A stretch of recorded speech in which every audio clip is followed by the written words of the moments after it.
Students यहाँ पे हम पढ़ेंगे root mean square means RMS value of AC. आपने आगे के लेक्चर में मीन वैल्यू ऑफ एसी तो पढ़ लिया, अब यहाँ पे ये आरएमएस वैल्यू क्या होती है देखो। It is defined as that value of alternating current over a complete cycle which would generate same amount of heat in a given resistor that is generated by steady current in the same resistor and in the same time during a complete cycle। अब क्या है इसका meaning देखो। मान लो आप यहाँ पे कोई एक सर्किट लोगे, ये सर्किट में यहाँ पे एसी सोर्स है, ये एसी सोर्स, यहां से एसी करंट निकल रहा है और यहां पे एक रेजिस्टेंस है, यहां पे एक रेजिस्टेंस है आर, यहां से एसी करंट निकल रहा है अल्टरनेटिंग करंट। अब क्या होगा देखो, आपको मालूम है ये करंट वर्सेस टाइम का मैंने ग्राफ ड्रॉ किया है। वाई एक्सिस पे करंट की वैल्यू है, एक्स एक्सिस पे टाइम की वैल्यू है। अल्टरनेटिंग करंट इस तरह से आता है, यहाँ पे देखो करंट पहले 0 है, फिर 1, फिर 2, फिर 3, फिर 2, 1, 0, फिर -1, -2, -3, -2, -1 और 0। तो यहाँ पे अल्टरनेटिंग करंट इस तरह से ऊपर नीचे इस तरह से वो आ रहा है। तो यहाँ पे करंट जो फ्लो होगा अल्टरनेटिंग करंट यहाँ से जो अल्टरनेटिंग करंट फ्लो होगा, कोई आपको पूछे कि यहाँ पे कितना करंट फ्लो हो रहा है तो आप क्या बताओगे? 0 वैल्यू बताओगे, 1 बताओगे, 2 बताओगे, 3 बताओगे, 2, 1, 0 क्या बताओगे, या -1, -2, -3 क्या बताओगे? करंट की वैल्यू तो कॉन्स्टेंटली क्या हो रही है, करंट की वैल्यू कॉन्स्टेंट चेंज हो रही है। समझ में आ रहा है? यहाँ अल्टरनेटिंग करंट है, उसकी वैल्यू तो कॉन्स्टेंट चेंज होती रहती है। तो किसी ने पूछा ये सर्किट में कितना करंट फ्लो हो रहा है बताओ, तो यहाँ पे तो करंट की वैल्यू कॉन्स्टेंट चेंज हो रही है, तो आप कौन सी वैल्यू बताओगे? तो यहाँ पे डिफाइन क्या किया है बच्चों देखो, 0 से t टाइम तक, 0 से t टाइम तक जब ये एक साइकिल पास हुई, कहाँ पास हुई? ये रेजिस्टेंस में से यहाँ से करंट निकला और मान लो यहाँ से एक साइकिल, करंट की एक साइकिल पास हुई ये रेजिस्टेंस में से, और ये रेजिस्टेंस में हीट प्रोड्यूस होगी। आपको मालूम ही है कोई भी रेजिस्टेंस ले लोगे, करंट जैसे ही पास होगा उसमें हीट प्रोड्यूस होगी I² RT फॉर्मूला के हिसाब से। हीट का फॉर्मूला आपको मालूम ही है, I² RT, ये हीट का फॉर्मूला है। यहाँ पे जो हीट प्रोड्यूस होगी करंट, ये रेजिस्टेंस के अंदर जो भी एसी करंट आपने फ्लो करवाया उसकी वजह से जो भी हीट प्रोड्यूस होगी, मान लो हीट प्रोड्यूस हुई 10 जूल, तो उतनी ही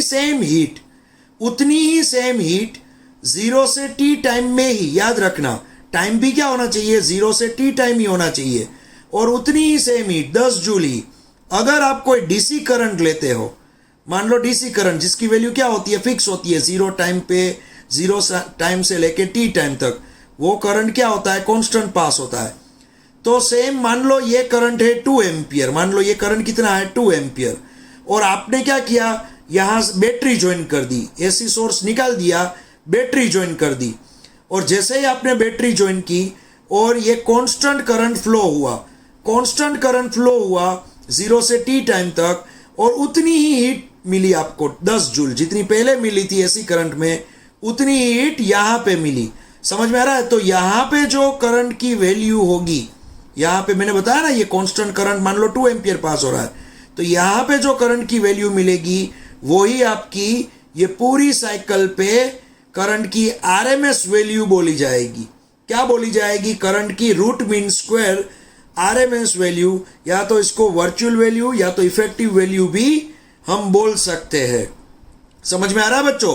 तो यहाँ पे जब भी एसी करंट कहीं भी कोई भी सर्किट में एसी करंट फ्लो होता है तो वो कितना फ्लो हो रहा है वो जब आपको बताना है, तब ऑलवेज आप वो करंट की आरएमएस वैल्यू ही बोलोगे। समझ में आ रहा है? आपके घर में भी क्या एसी करंट आ रहा है, तो कोई पूछेगा कि आपके घर में कितने एम्पियर एसी करंट आ रहा है, तो आप क्या बोलोगे बताओ? यहाँ तो 0 है, यहाँ 1 है, 2 है, 3 है, 2 है, 1 है, 0 है, यहाँ तो वैल्यू कांस्टेंट चेंज हो रही है, तो आप कौन सी वैल्यू बताओगे? तो ये करंट की आप बताओगे आरएमएस वैल्यू। समझ में आ रहा है? तो ये आरएमएस वैल्यू का फॉर्मूला क्या होता है वो हम डिराइव करने वाले हैं। एक बार ये पूरा फॉर्मूला देखोगे तो तुरंत आपको समझ में आ जाएगा कि जब भी इस तरह का करंट फ्लो हो रहा है तो यहाँ पे हम कितना करंट फ्लो हो रहा है कैसे बताएंगे। तो वो एक फॉर्मूला आएगा, वो फॉर्मूला की हेल्प से जो वैल्यू मिलेगी आप बता सकते हो कि यहाँ पे इतना करंट ही फ्लो हो रहा है। यहाँ पे 0 है, देखो ये बढ़ रहा है, यहाँ पे क्या हो जाएगा मैक्सिमम, ये मैक्सिमम वैल्यू हो जाएगी आई नॉट, इसको मैं बोलूँगा आई नॉट, ये मैक्सिमम वैल्यू हो गई। फिर कम हुई 0 हो गई, फिर नीचे की साइड मैक्सिमम हुई, यहाँ पे नीचे की साइड मैक्सिमम हुई, फिर कम हुई 0 हो गई। समझ में आ रहा है? तो यहाँ पे क्या हो रहा है, ये ऑल्टरनेटिंग फ्लो हो रहा है। अब हमें ढूंढना है यहाँ पे आरएमएस वैल्यू। चलो तो आरएमएस वैल्यू कैसे डिराइव होती है देखो।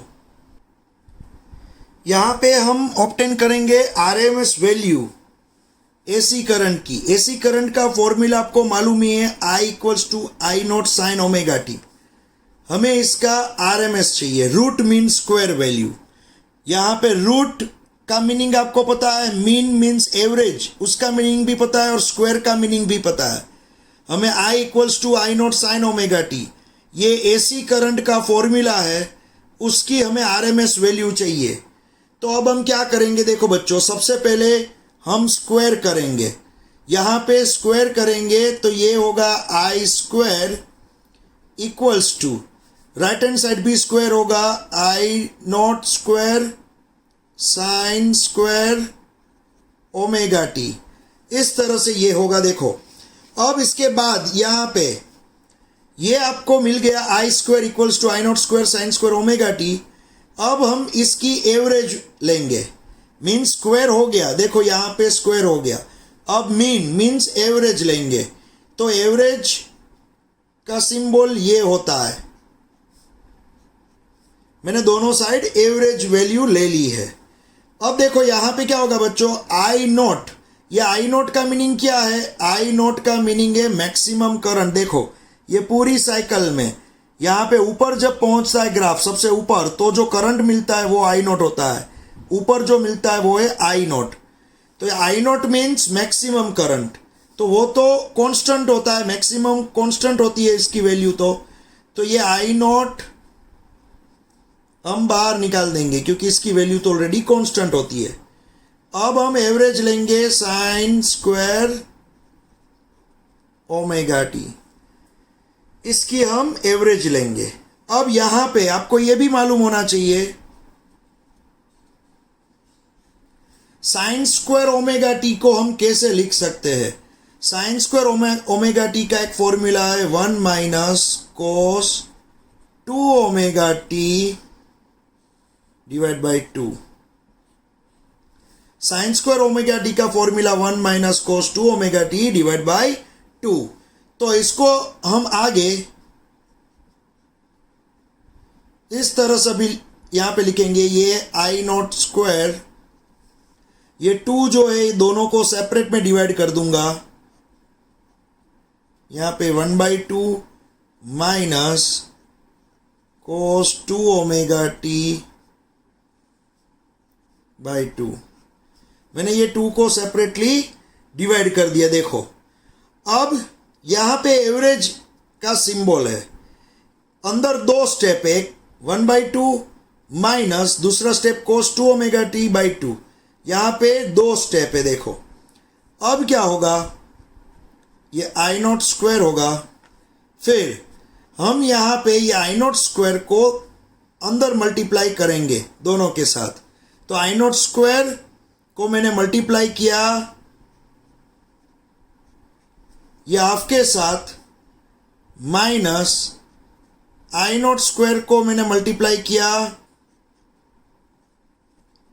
कोस 2 ओमेगा टी बाई 2 के साथ। ये आई नॉट स्क्वायर जो है मैंने वो मल्टीप्लाई कर दिया अंदर वाले दोनों स्टेप के साथ। तो ये आई नॉट स्क्वायर और half minus I not square और कोस 2 ओमेगा टी बाई 2, यहाँ पे इस तरह से मैंने अंदर मल्टीप्लाई कर दिया है। अब देखोगे बच्चों यहाँ पे हाफ की एवरेज, हाफ क्या है, ये 1/2, हाफ तो एक कांस्टेंट है, और कांस्टेंट की एवरेज क्या होगी, वही होगी हाफ। तो यहाँ पे एक चीज याद रखना, हाफ की एवरेज 1/2 ही मिलती है, क्योंकि कांस्टेंट है, कांस्टेंट मीन्स उसकी एवरेज वही मिलेगी हाफ।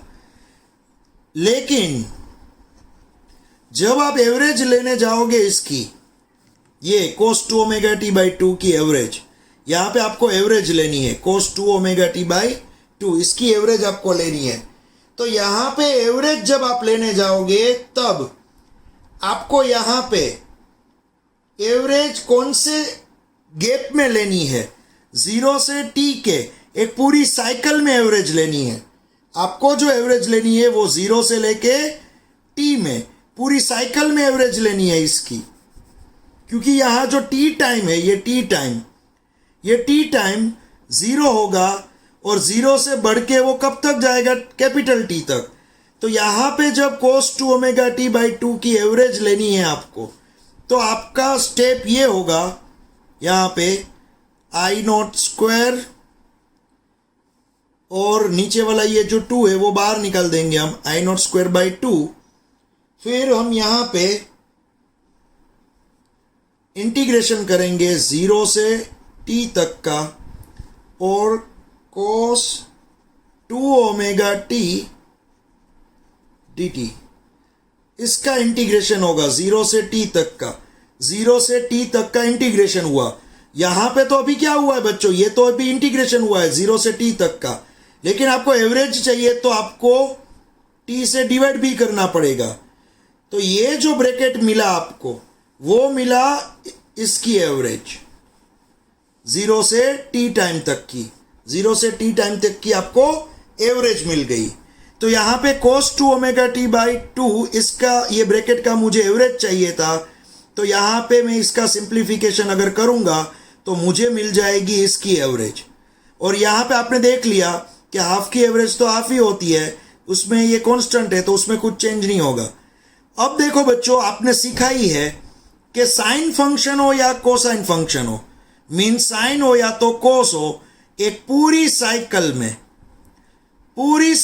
में कोस या तो साइन फंक्शन, देखो यहाँ पे कोस फंक्शन आ रहा है और 0 से t क्या है, एक पूरी साइकिल। तो पूरी साइकिल में कोस फंक्शन आए या तो साइन फंक्शन आए, उसका इंटीग्रेशन होगा वो ऑलवेज 0 ही होता है। क्या होता है, 0। समझ में आ रहा है। तो यहाँ पे मुझे क्या लेना है, 0 से t तक का, ये पूरी देखो यहाँ 0 से t तक कोस का मुझे एवरेज लेना है यहाँ पे। तो ये तो क्या होगा, 0 ही होगा। तो 0 into I not square by 2,